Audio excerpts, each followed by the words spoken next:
Hello everyone, this is John Mark Johnson Jr. again, host of Reformed JGA, and I'm here to give you guys an update on a couple of my guns that I have accessorized in the recent past. One of them, you guys have already seen what the upgrade was, and that was putting Talon grips on my Bersa TPR9C. We'll go ahead and we'll check to see the gun is clear. There's nothing in the mag well. Open up the gun, nothing in the chamber. You can feel that there's nothing in the chamber. The gun is safe to handle. Now with that out of the way, let's go ahead and get into how these grips actually worked. On Saturday, this past Saturday, I was able to take this gun out and shoot it and able to get some scores. And it turns out that the scores that I got were on the high side of what I've been able to achieve with this gun. My scores in the past have ranged anywhere between a 56 and an 88, and by the way, that's out of 100. And when I went out on Saturday to test it with these new grips on it, the scores that I got were, I believe, a 72 and an 82. So not a new record by any means, but it was on the high side of what I've been able to achieve with the gun thus far. Now, on Saturday, I took a few other guns out and tested them as well, and it turns out that I was having kind of a bad day. A lot of my scores were lower than usual, and certainly lower than what they could have been.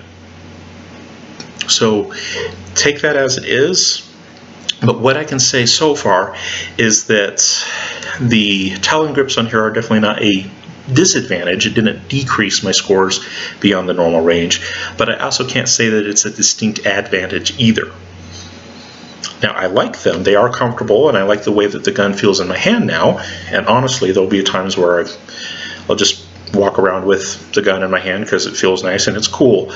The gun's usually unloaded when I do that, of course, but I walk around with it because it's cool and it feels nice and I like it. So, as Nut and Fancy would say, it has the second kind of cool appeal. I like the way that it looks and feels.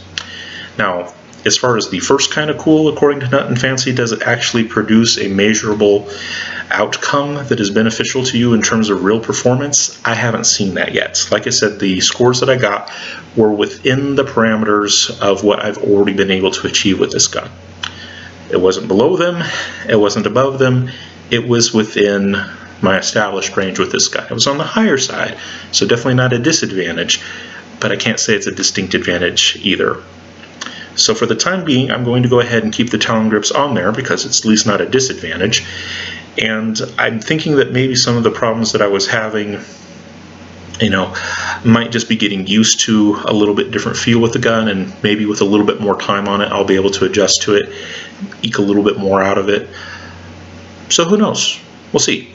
But right now, on a functional level, on the how does it feel, how does it look, I would give it an A. So that's how the Talon grips have gone with my Bersa TPR9C. Cool little experiment, but nothing overly stellar. The groups that I could hold with the basic stock grip exceeded what I could do with the Talon grips this past Saturday. That might change in the future, but right now, nothing stellar in terms of performance, but I do like the way that it feels. I do like the way that it looks. So that's worth mentioning. Now, the main reason why a lot of you guys probably clicked on this is because I mentioned the Stribog. Now, when I first got this and tested this, I didn't have some of the accessories that you see on it now. I didn't have any kind of an optic, and I certainly didn't have anything on the back end. I just got it as it came out of the box without any additional features and tested it that way. And it turns out it was okay. It was better than I expected, but okay. Now I've gone ahead and made some upgrades, nothing overly fancy, put an optic on it, and this is just a Holosun 403C. It is easily my favorite red dot, and the main reason for that is that it's relatively inexpensive. The battery life on it is good, and it does have a solar augment on it, so kind of can extend the battery life a little bit. And it doesn't hold zero perfectly for me, but well enough for my purposes. And the reason why it doesn't hold a zero perfectly for me is the simple fact that I usually wind up putting it on 9mm guns, and 9mm guns in general are hard on optics. Most optics are designed to work with just one direction of recoil, that is rearward.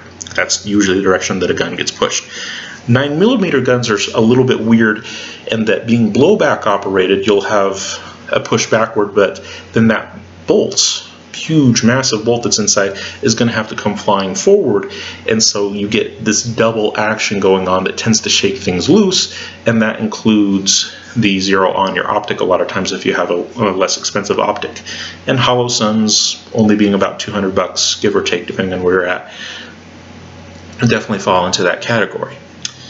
And then on top of that, this is my traveling bedside gun, which means it goes in the car with me on my business trips, and so it'll see sometimes 40, 50, 60 hours of driving where it's just sitting in the back bouncing along, and that also is very hard on optics.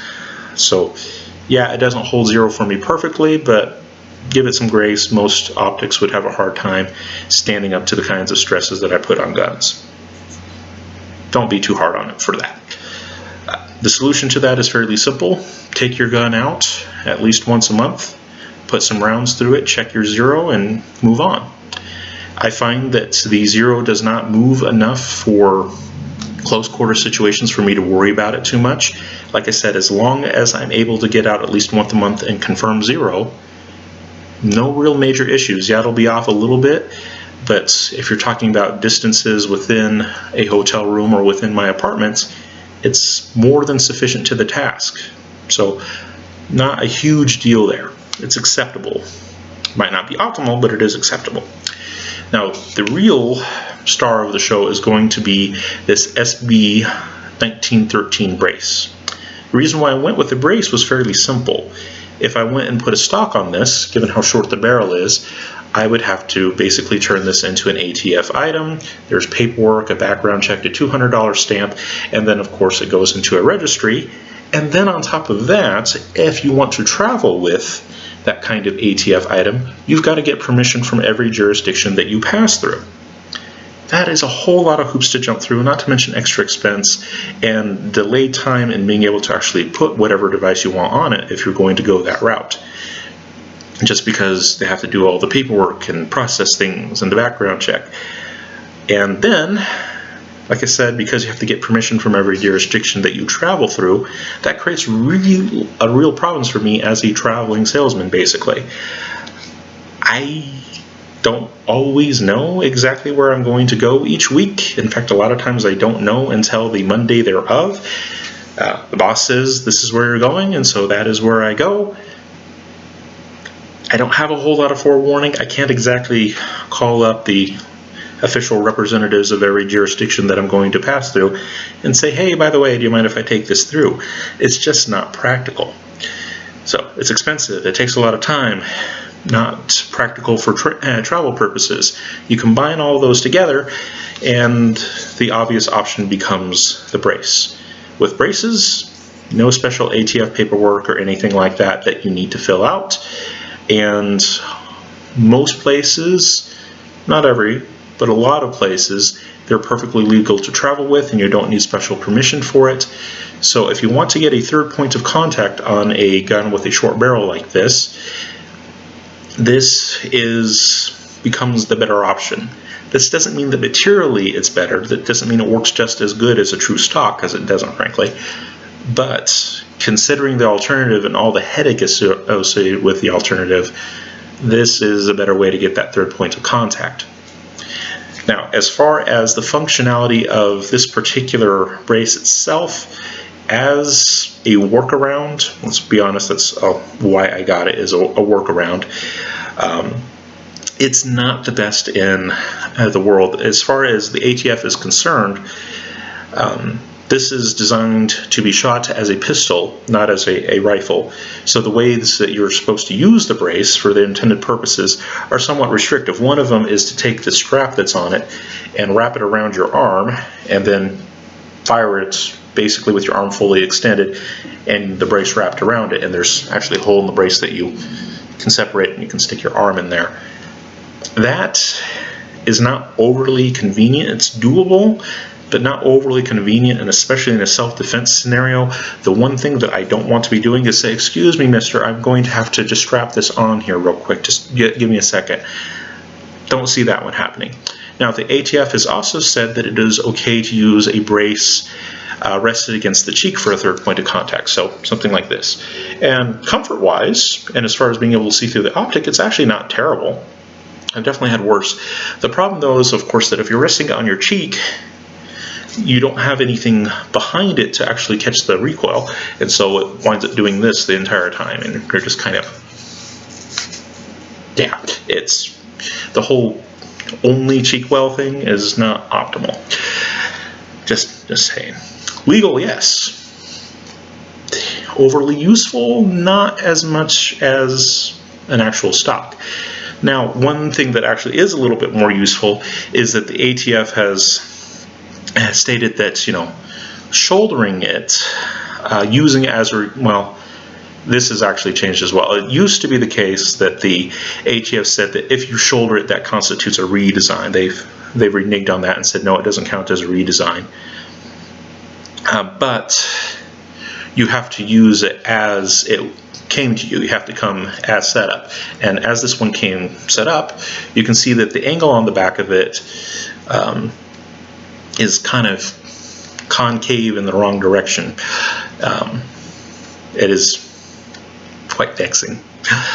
And so if you do shoulder it, which the ATF says is allowable, you are allowed to occasionally shoulder it. The problem, though, is that because of the angle, it tends to slip off of the shoulder pretty easily. Now, there is a brace that Grand Power often sells with the Stribog that has a little bit different shape on the other end, so it actually shoulders a lot better. It still has the strap on it and those kinds of features that don't make it overly great for being a true stock. They're still a brace, and they're meant to be a brace and not a stock, and they're designed with that in mind, but the shape on it is a little bit better for shouldering. So when I shoulder it, I tend to get my cheek pretty tight on it to keep it down, to keep it from slipping up. So my cheek is actually used to hold the brace down while I'm doing that. Another option that I found that isn't too bad is to take the brace and move it in closer to my sternum, and I can actually get a pretty decent sight picture that way. Pretty decent movement. It's actually not awful. Just moving it closer into the sternum, that also counts, and that's not even questionable as far as the ATF is concerned. Their concern is shouldering it and having something that's designed to be shouldered, and this very obviously is not designed to be shouldered. Like I said, in order to keep it in my shoulder, I have to really get a good strong cheek well on it to hold it down. And so with that problem being there, and there's another problem that it has with it, as you notice this strut that comes across that holds the brace part in place, this strut is basically an I-beam design. And so the edges that meet your cheek are actually fairly small, thin, and not overly pleasant or comfortable. It's doable. In a self-defensive situation, it'll be, you know, you're not really going to care about how comfortable it is anymore. And so for that intended purpose, it's acceptable. Now, is this the gun that I'm going to go out to the range with and shoot 1,000 rounds in a day? Well, if I'm doing it shouldered, and I really have to get my cheek on there and push down to keep it in my shoulder, especially given that it has that I-beam design that's kind of thin on the edges, no, not going to happen. Another problem is that this thing twists very easily. This is not steel, this is not aluminum, it's not overly rigid, it's very flexible, and so it kind of goes in weird places. Now, as far as twisting up and down, it's actually pretty good. That I-beam design that they have there is decent for counteracting that, but as far as twisting, it twists pretty radically, and so that's not overly pleasant. As far as the connection point, there's a little bit of wiggle, but it's not bad. My CZ Scorpion, for example, that has a full-length barrel on it, so it has a true stock on it, its proper stock wiggles more than this does, so it's there, but it's not bad. And in order to fold it, you basically just lift up on the joint, folds around, and it is retained. The bad part about it being retained means that you can't just grip it back. Well, actually, that's different. I didn't realize that. You actually can. That is cool. I really like that. New things that you discover on camera. So, that is cool. So it actually does hold it in place, and with a little bit of a forward tug, I can move it off the joint and it snaps around. That is really cool. That makes it much more, can deploy it much more quickly. That is good to know. Now, in home defense, hotel room defense, it's not something that I would leave in its folded configuration. I would have it out and open, sitting somewhere ready to use. But it is cool that you can deploy the brace as quickly as that. I did not realize that. That is nice. I like that. Thumbs up to SB on that. Now, I've kind of dogged this thing and saying it's not really great, and it's very obvious that it is not designed to be a stock and doesn't work overly well as a stock. Frankly, the best option that I've found so far is basically sternum and go with it that way. That's the best that I have there, because the shape of my body there tends to hold it in place a lot better than on the shoulder, because the angle is the wrong direction, it slips off. So why would I go with something like this over the more conventional folding brace that it usually comes with? Because the folding brace that it usually comes with has kind of a half moon shape on the back that really sits in the shoulder a lot better than this one does. Yes, it is still technically a brace, so you have to have the strap on it and all those things, and it's not designed to be as strong as a proper stock, and so you get some twist on it as well, and there's the disadvantages there, but probably better for what I might have to use it in a defensive, self-defensive scenario. Why would I choose this over that if that one is better? Well, there is another consideration to be made, in that the conventional brace that it comes with joins pretty flush to the gun, and then that brace actually dips down a little bit and comes out. And that gives you a better cheek well. It sits a little bit lower, so looking through a flush-mounted object that doesn't have a riser on it is a little bit more convenient. But the problem is that with how these guns operate, that's not going to give you the best recoil management possible. And this is a trick that I learned with another gun that I have that has a very similar operating system. This gun has what is called a telescoping bolt. I talked about this in my last video on it. And in the front, you can see open up, and there's a space in there. Close it, open it, close it.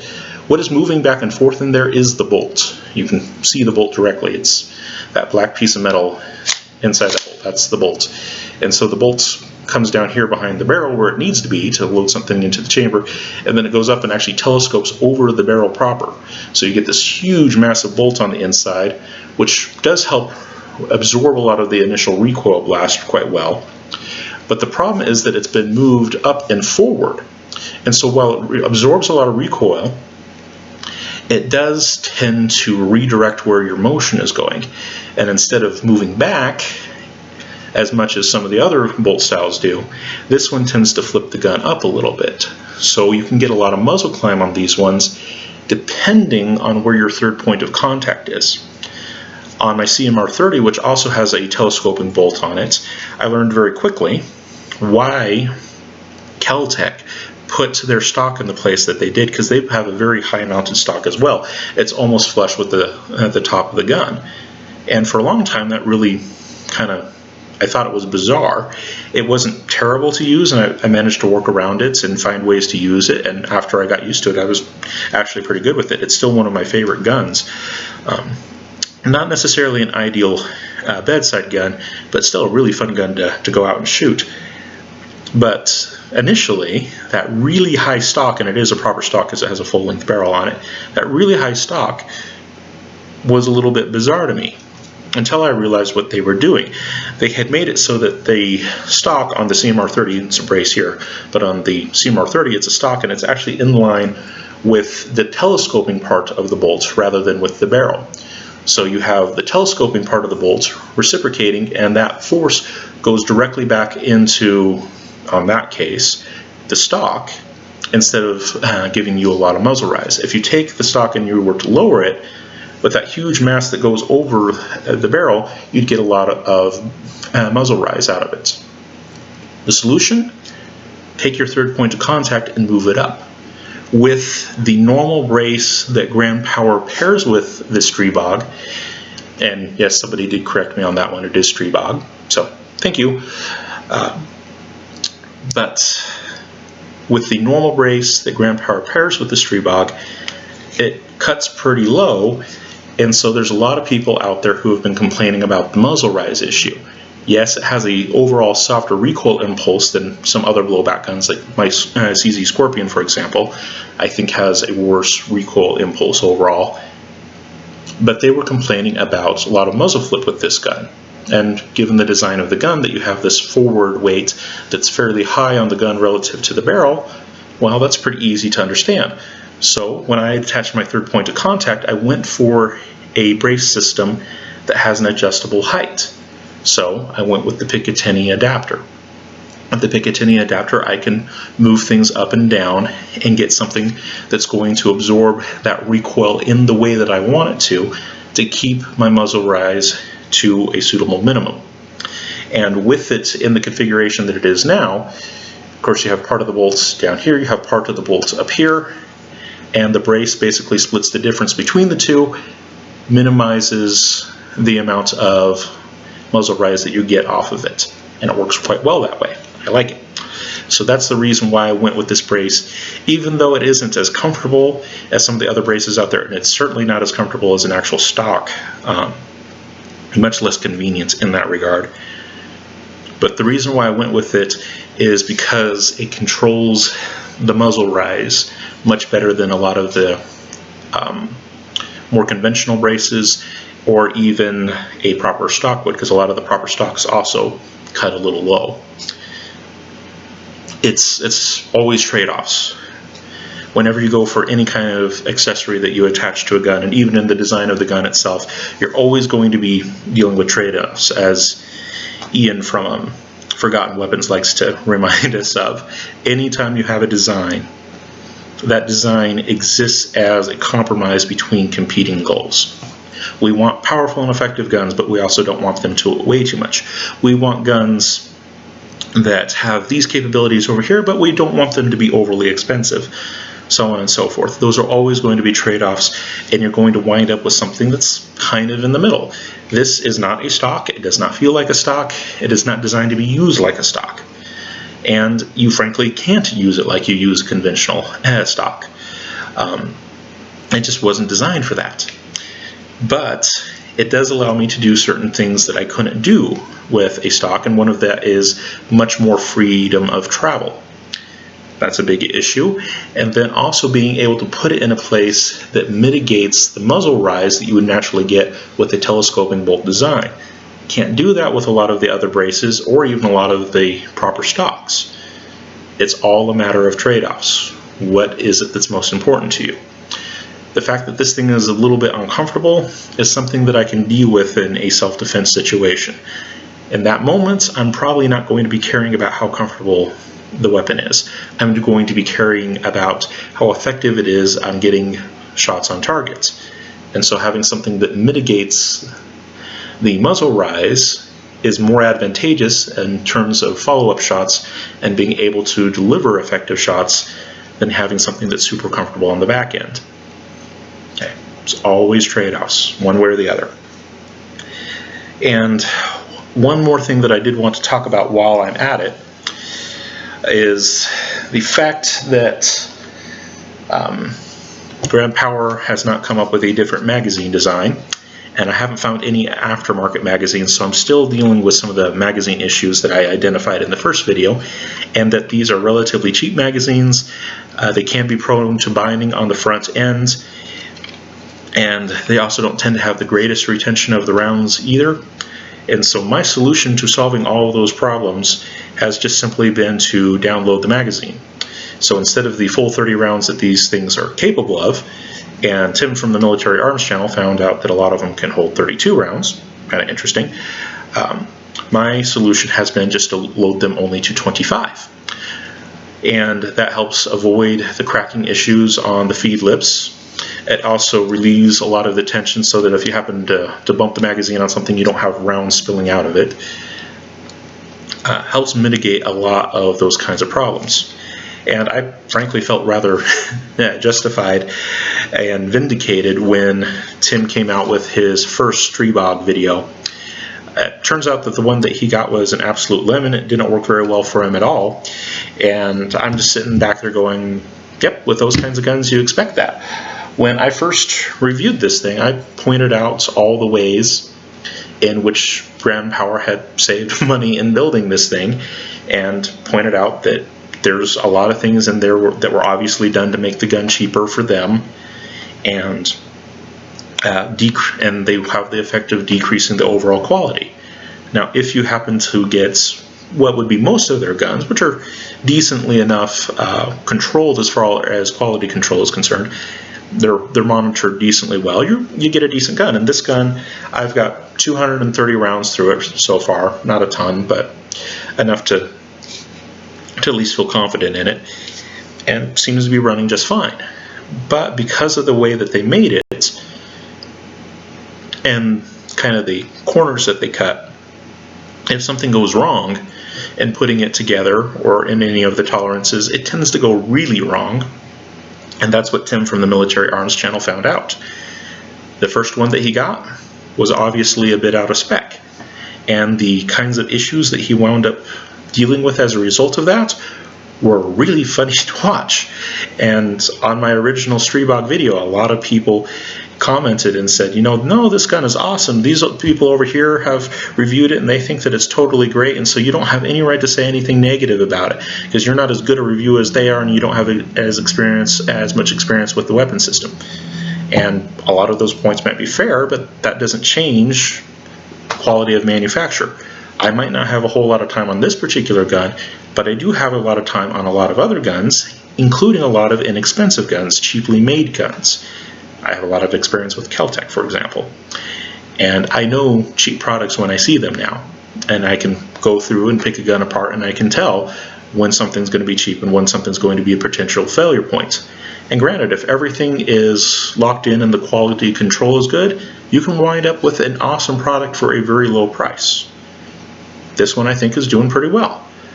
But off of the exact same assembly line, you get people that don't pay attention quite as much, tolerances are just a little bit off, you can get a piece of junk. That's the problem with these really cheap methods of manufacture. Sometimes you get a brick of gold, and sometimes you get a pile of poo. It's just the way that it goes with those kinds of manufacturing techniques. Some people don't like it that I pointed that out. That's the reality of the situation. Deal with it. This gun can be pretty awesome, and then the configuration that I have it now and this particular gun has worked out pretty well for me. And there are issues that you have to deal with. Cheap magazines that you have to take special precautions for. And I mentioned in the first video that I do not leave these loaded indefinitely. Usually once a week I'll trade them out, just so that I don't put extra pressure on those feed lips than I need to. And as you can see, I downloaded it. And Tim from the Military Arms channel just kind of rediscovered an old trick that a lot of people who deal with cheaper guns know about when it comes to magazines, is that if you lube up the magazines a little bit, it also alleviates a lot of problems. That was one of the tricks that I found with my CMR30 and my PMR30. They've got kind of a weird magazine design, and so one of the tricks with them was to lube it up just a little bit, and it alleviates a lot of problems. Now, I haven't seen that being necessary with my gun and my magazines, but it's certainly a good idea. I don't think it would hurt anything at all, as long as you don't, put so much in that it gums it up or anything. Just a light coating. But that is an old trick, and it works. Just wanted to go ahead and reinforce what Tim on the Military Arms channel said, that is a really good fix for cheap magazines, and that's what these are. These are cheap magazines, and they actually are relatively inexpensive. Usually you can find them for under 30 bucks online, so that part is good. But with cheap manufacturing processes, you get some issues and you have to find workarounds. One of them is to lubricate the magazine. But I find that just simply downloading the magazine is the better option, just because that takes care of multiple issues, especially the feed lip issue. If I lube up the magazine, it might help with feeding issues in the gun, but it's not going to alleviate the tension that's on the feed lips when the gun is being stored, when the magazines are just laying there. In order to alleviate that problem, you actually have to take some of the tension off, and downloading the magazine to only 25 rounds instead of 30 actually accomplishes that goal. So I personally feel that that is a better fix than the oil. The oil might be helpful when you're actually out shooting it and whatnot, but in terms of something that you can store, downloading the magazine is a better option, in my personal opinion. But it'll be interesting to see how it turns out, and for people that leave their magazine stored, what they find. But for me, downloading the magazine solves a host of problems, including having those feed lips crack. But that is what I have been doing lately with regard to these guns. The Bersa TPR9C, put on those Talon grips, and I like the feel, but I have not seen a measurable increase in performance. It's it's in the range of what I have. It's on the high side of what I've done with it before, but still within what I've done with it before. So right now I'm keeping them around because it might just be an issue of getting used to it, and I'll be able to do better with it later. But I definitely like the look and I like the feel. And then with the Stribog Holosun 403C, it's a cheap red dot with good battery life, and it works well enough for its intended purpose, combined with an SP9A1 brace that really is not a stock, it's a brace, and it does not really function very well as a stock. The other options that it is designed for, you undo the strap and put your arm through, that works decently enough, at least as per the original design spec. Off the cheek I do not like, because you don't have anything that actually holds the gun in place. That's a me thing. As far as things that the ATF would consider permissible and allowable and that preferable for them, something off the sternum is actually not terrible. But they do allow you to shoulder them as well, and there's been several people who have done it now, so it is permissible. But if you shoulder it, just know that that brace is going to have a tendency to pop up because of the shape. So you've really got to hold it down. And with me, it's basically my head holding the brace down. And then it's serviceable. Not great, but serviceable. But it's a trade-off. This is travelable. It also helps mitigate the muzzle rise issue from a telescoping bolt, because I can adjust how high on the gun I put it.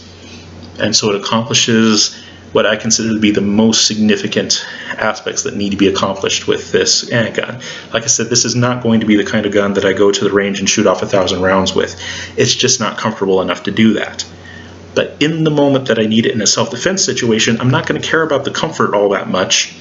What's going to matter more is being able to get accurate shots on targets, and especially good follow-up shots.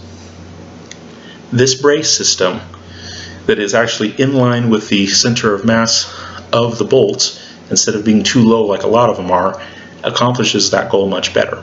Not overly comfortable, definitely leaves a lot to be desired in that department, but it accomplishes the intended goal.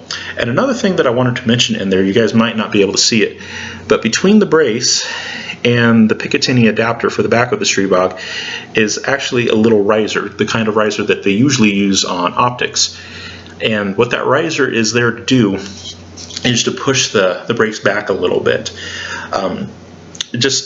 If I get the brace too far forward, especially on my arm as it's intended to be used, it tends to wiggle a little bit. So if I push it further back to the wider part of the arm, then it tends to be a little bit more stable. So that's why that is on there.